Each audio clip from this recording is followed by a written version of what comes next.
Wall Street Memes Casino, I'm fine. and Sportsbook. Get a sign-up bonus of 200% up to $25,000 when joining today. Sign up now. Terms and conditions apply. Vote for IFL in this year's Sports Podcast Awards. Go to www.sportspodcastgroup.com and vote for us in Best Combat Sports Podcast and the Diverse Voices Awards categories. IFL Pod, available across all major streaming platforms now. This is COLM for IFL TV. Delighted to be joined by Billy Nelson in Belfast. Billy, we're here again. Such a quick turnaround. As Lewis's coach, is that a good thing in your opinion, or would you prefer maybe a bit more time, or is he ready just to rock?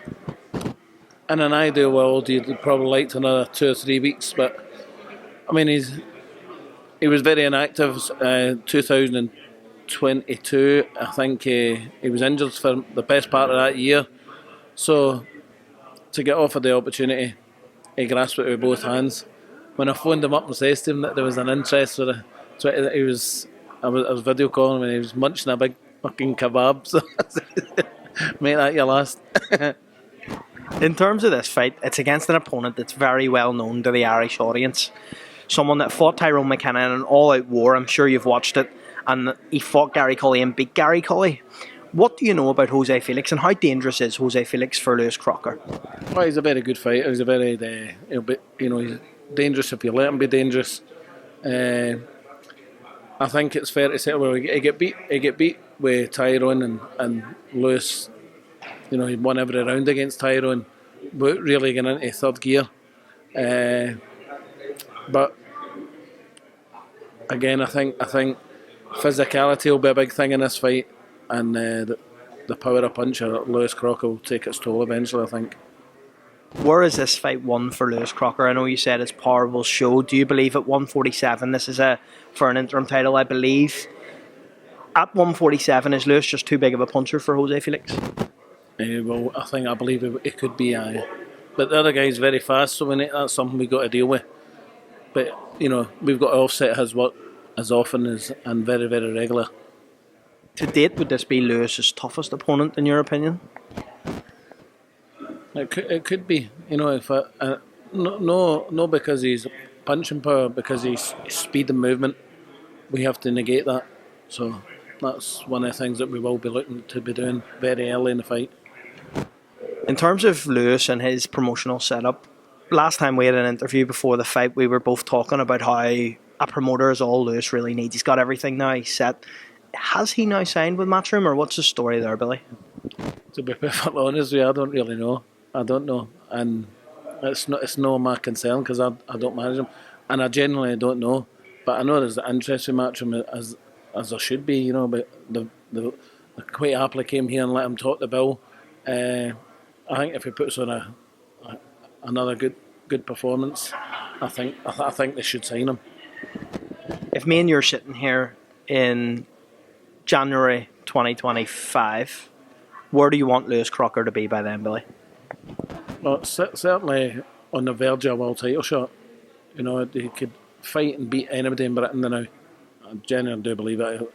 I believe he's the best welterweight in the UK and probably Europe. So a couple of fringe world titleists this year, I'd like maybe one in summer, one after summer, or two near the end of the year, and maybe a top domestic opponent next. But let's get Felix out of the way first. I want to ask you a bit about Martin Bakole. What's the story there? Billy, what's the situation with Martin? We've seen a tweet a few weeks ago with a GoFundMe set up. There was no real explanation to that. Can you explain that one? I was pissing myself off when I seen it, and the amount of people that phoned me or messaged me saying, "What the fuck?" I says, "Listen, it was a wind up to draw the attention to some people in his home country. That's all it was. All that money, I think it was £50, got donated, and it was all given back to the people that sent him it. You know what I mean?"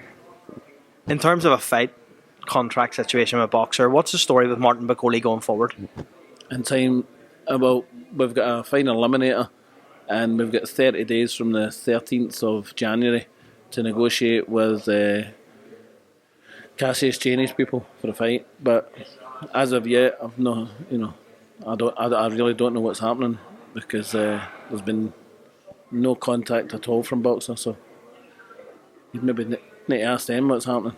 What would you like for Martin Bakole? Obviously, we've got a big heavyweight scene in Saudi at the moment. Billy, you're watching from the outside at the moment with Martin. Is there? We were there on the first show, remember? Yeah, no, I just mean since then, you haven't been involved, and you would like him to. No boxer fighters have been involved in the Saudi things apart from Martin, and that was only because Francis Ngannou is friendly with Takam and he was wanting an all African fight. It wasn't through anybody on our side then. We were offered that fight. It wasn't through Boxer. In terms of future opponents for Martin Bakole, after this eliminator, if it does get made, if it doesn't get made, It will get made. could that land in Saudi Arabia? I've no idea. No, I wouldn't imagine so. But you don't know. You never know in boxing. I wouldn't imagine so though. One last one for me, because I'll catch up with you again this week. Fury Usyk is in a few weeks' time. I'll be in Saudi Arabia for it. How do you think that one goes, Billy, in your opinion? Fury will beat him.